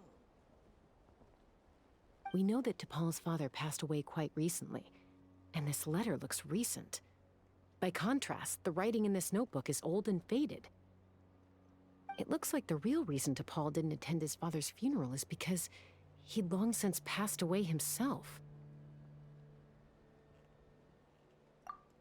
If we ask ourselves why this letter was sent to the Flower Feather clan, why T'Pol always yearned for the sky, and how he got his hands on a relic from the Cinder City, it all points to one answer. That's right. T'Pol was my child. He was born during my days as a wingless wanderer. His birth gave me new hope. I wanted to become the kind of mother who spent her days as a valiant rider, soaring the skies. Not an aimless, wingless nobody. But his father wanted to settle down, to give his child a safe, sheltered life in his tribe. We fought about it constantly, until the love we once had for each other was gone. He started a new family, with another traveler who was also looking to return home. And I went back to the Flower Feather clan, alone. I had no idea that despite being raised among the children of echoes, my child still harbored dreams of the skies. Can you imagine, Chaska? The joy and surprise I felt when he showed up at my door, asking to join the flying trials. Or how proud I was when he said he wanted to prove his own worth, rather than relying on my position as elder. And then the anguish that overcame me when he was rejected by the cucosaurs and became wingless, just as I had after my injury. You've got a lot of nerve showing your face here. Don't take this the wrong way, Chaska. I'm not here for a fight. I just want to talk. Isn't that your preferred way to resolve things? I trust you've learned of Tepal's wish on your way here. A world where the skies are for all of humanity to share. If only his dream can be realized, no one will ever have to lose their wings again. Our aerial prowess will be greater than ever before. War will never again come at such a great cost. The loss of Koichi is a tragedy that need never be repeated. So tell me, Chaska, do you really wish to see the phlogiston wings forever grounded and gathering dust? Nothing you've said excuses all the conflict you've caused. You mean the argument back at the tribe? It was a necessary measure. Sometimes this is the only way to accelerate the pace of progress. Is a mother harming her children when she coaxes them into swallowing a bitter pill? Of course not. It is a brief moment of suffering for the greater good, and the child would come to understand this in due course. The phlogiston wings are that bitter pill. We will never progress as a tribe if we cling to the scraps the Kukusaurs offer us. Once the people have embraced the phlogiston wings, they will never look back, even if they learn how the refined phlogiston is sourced. They will convince themselves that the sacrifice of a few Kukusaurs is a small price to pay for our dominion over the skies. But this I had not anticipated. I barely had the chance to introduce the phlogiston wings to the tribe before you found this place. Your plan was hardly foolproof. Yet, it can still be salvaged. Chaska, traveler, you are the hope of humanity. I'm sure you have your doubts about my methods, but know that my love for humanity and for Natlan is genuine. You know me, Chaska. And you know that I've always treated everyone in the Flower Feather clan as my own children. As fellow humans. Surely you can understand my perspective. Hey, quit the quips! This is serious! Ulpa, Natlan doesn't belong to humans alone. And truthfully, neither do I.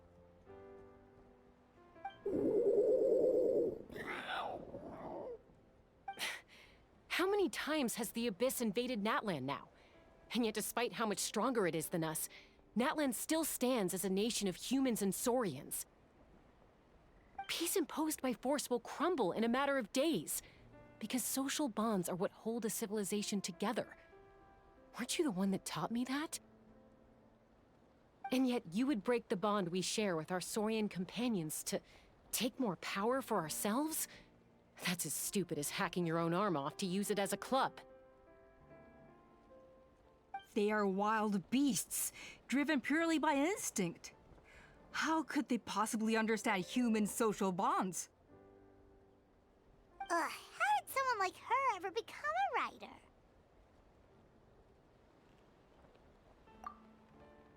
Ha! You overestimate them. They bow to the strong and shun the weak. That's all there is to it. They never gave Tepal a second glance when he was at his lowest, nor me when I returned injured from the Cinder City.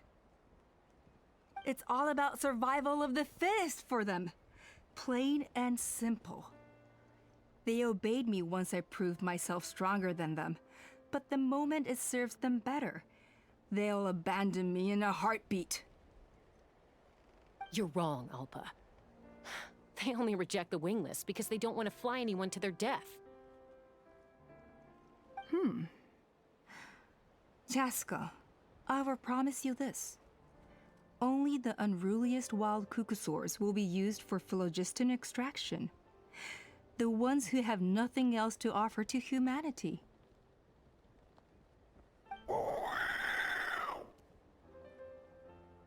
Well, that's too bad. Because I know a few unruly wild kukasaurs who don't think that idea is gonna fly. Namely my mom, my sister, and me. And the others? To us, they're friends, family, even children. So if you want to put any of them in one of your cages, you're gonna have to go through us. Is that right? I knew you might be difficult to convince. Maybe this will change your mind.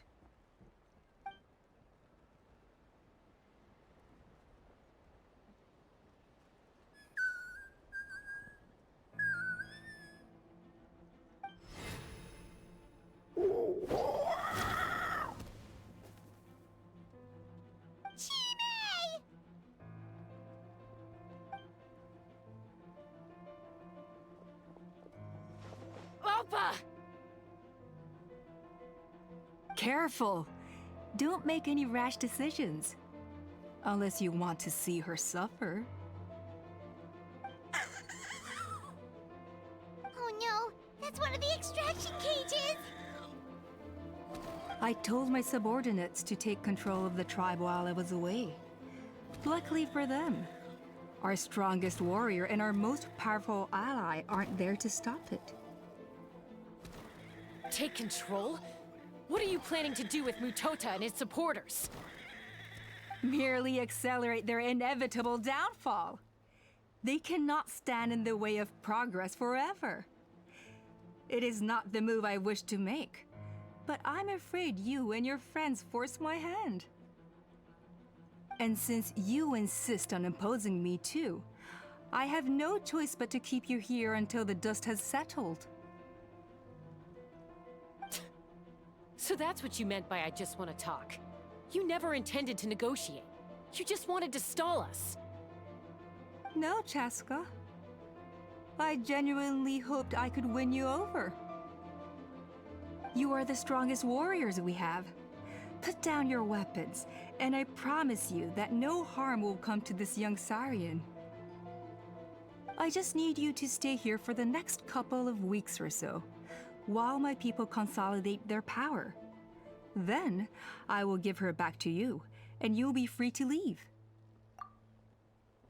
As long as the majority supports our vision, even the Pyro Archon cannot meddle in our internal affairs. Your vision is deranged, and the Flower Feather Clan will never support it. You sure about that? Then wait here and see. Time will tell. What do we do? Even if the whole tribe fights back, Mutota's in grave danger!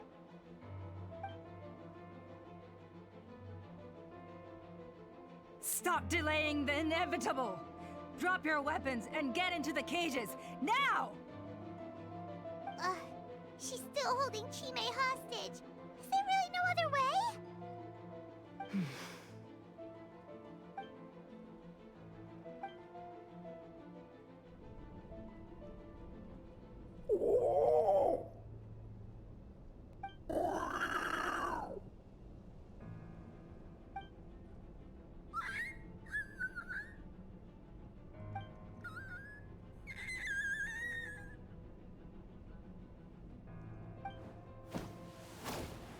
Koya?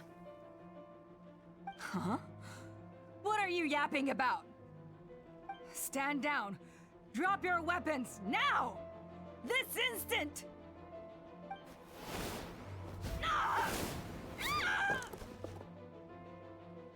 No!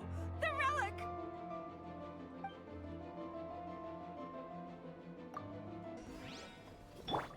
Strike a pop! Let's get it on! Bring it! Let the world collide! Let the mountain's veins boil! Ha! Locked on! Give up, Alpa. We're negotiating my way now, and this ain't your strong suit. Hey, something's up with this relic! Cool it down and not.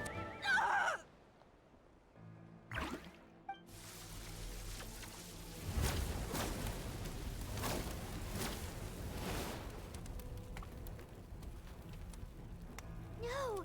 What is she doing? She'll bring us all down with her!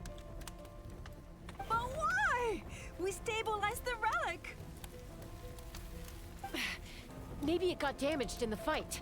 If we don't think of something fast, this whole workshop is gonna fall apart. No. They're directly beneath us. My beloved tribe!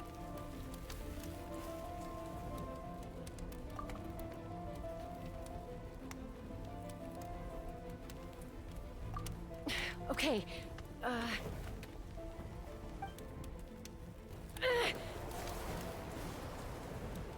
it's too powerful. This ain't a toy like last time. I don't think I can just throw it aside.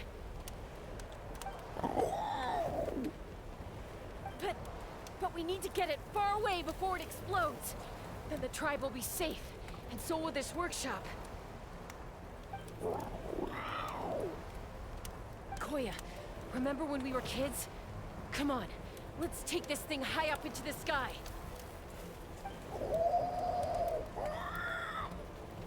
Don't worry, I know I can get rid of it before it explodes. We're talking some surface wounds at most.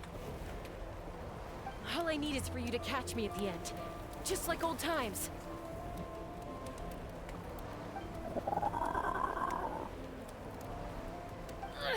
I can't hold it back anymore.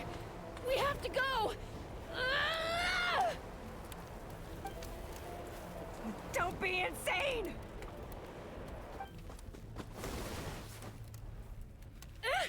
Alpa! What are you... You're a fool, Chaska! Why would you choose such a risky solution? We cannot entrust the safety of our tribe to this wild Saurian! I'm the fool. You really think you can stand a better chance than me?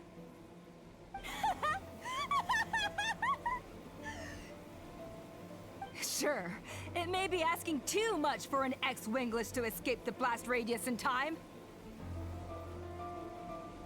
But I can fly it a safe distance away, even if it's the last thing I do.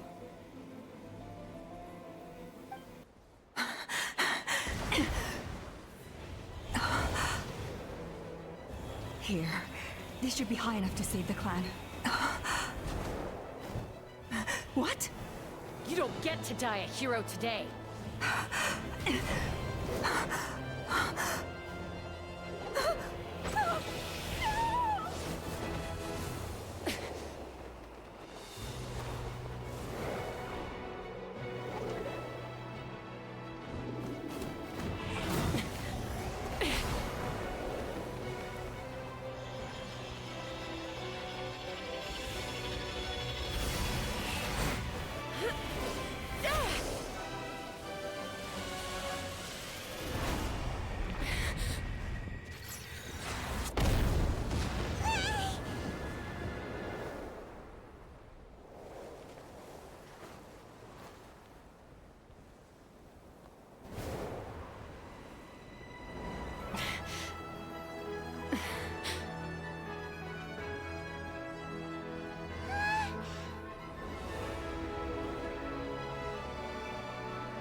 Koya, are you hurt? Let me take a look at you. What do you mean, I'm fine? Didn't I tell you to catch me on your back? Why did you try to shield me from the blast? Accident? Yeah, right. Seriously, you're as stubborn as ever. Chaska, Koya! How are things looking here?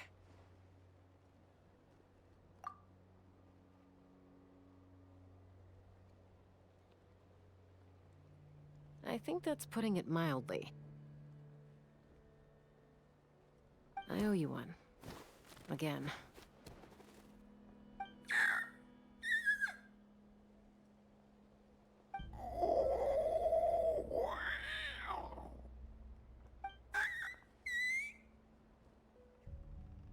Oh, but be honest. Do you still think Kukasaurs can't form bonds? Mom, I'll figure out the refinement problem. I'll find a way. You don't need to worry about it. I just need some more time. That's all I ask. Please just trust me. Just this once.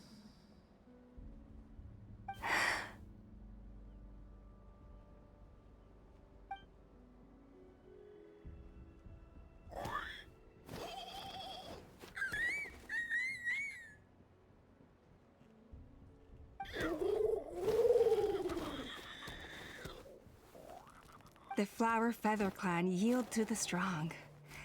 And it's up to the winners to define what strength means.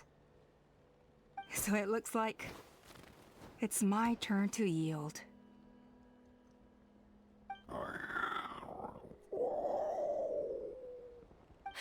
Koya! Koya!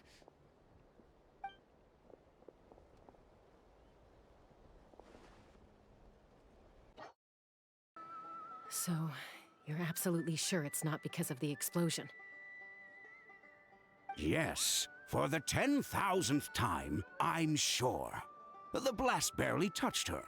The reason she fainted was old injuries playing up, compounded by overexertion in recent days. The moment she finally relaxed, all the built-up stress finally caught up with her. And no wonder. Honestly, she's just like you. Anyway, now you know how we feel when you go off risking life and limb. Your mother and I would both appreciate it if you lived less dangerously.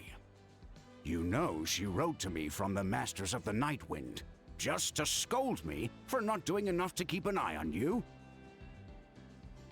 If she wasn't so busy with work, you can bet she'd come back here and chew us both out in person. I'll find an opportunity to apologize to her. I promise. You'd better. No more avoiding us, okay? And don't get me started on all the checkups you've missed. Got it. Got it. Huh? Koya? You're awake. I'll go let everyone know. Hey, but we're not done talking. What are we gonna do with her, Even after everything that's happened, she still hasn't figured out how to start the conversation with you. She keeps saying, I don't think Koya has forgiven me yet. But if you ask me, she's the one who's scared to open up and have an honest conversation. For all her confidence, she's a very sensitive soul underneath. You'd think as a peacemaker, she of all people would know how to reconcile with her family after a falling out. She must have been a handful growing up. Thank you for being there for her. And of course, thank you for keeping her safe when you were up there in the sky. Koya, Uncle Cusco, we're here! Ha! I was just telling her that she's not to go chasing danger with Chaska ever again. Cusco, I understand how you must feel. But it's all thanks to Koya and Chaska's efforts that the airborne workshop didn't come crashing down on our heads. Oh, Paimon almost forgot to ask. They didn't hurt you while we were gone, did they? Thankfully, when her co-conspirators tried to arrest me, I was out coaching Koya and Junan. The two of them were a huge help. They took care of things while I went around rallying the resistance. So, in the end, Alpa's would-be revolt didn't really get off the ground. And as it turns out, not all of the wingless want to see our dear Saurian friends replaced with phlogiston-powered gizmos. I'm so sorry you got mixed up in this, by the way. We should have caught on to Alpa's scheme sooner. We could have saved so many Kukasaurs from getting hurt.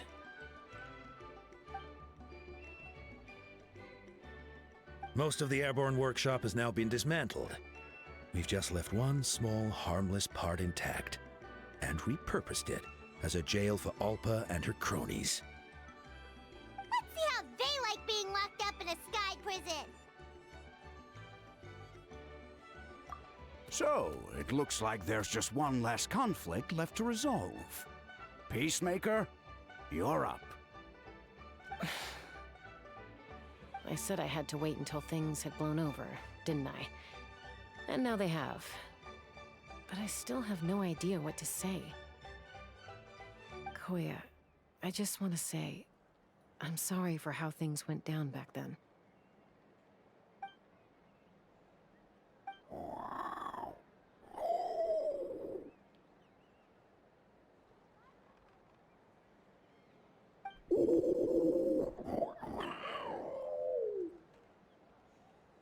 Huh? Does this mean you're not mad at me anymore? There's that family likeness coming through again. But that day, when we ran into each other...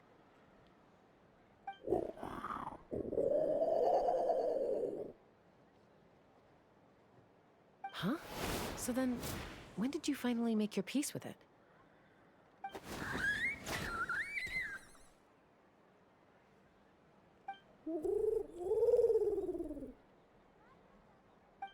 It's Chime and Chimpu! They're here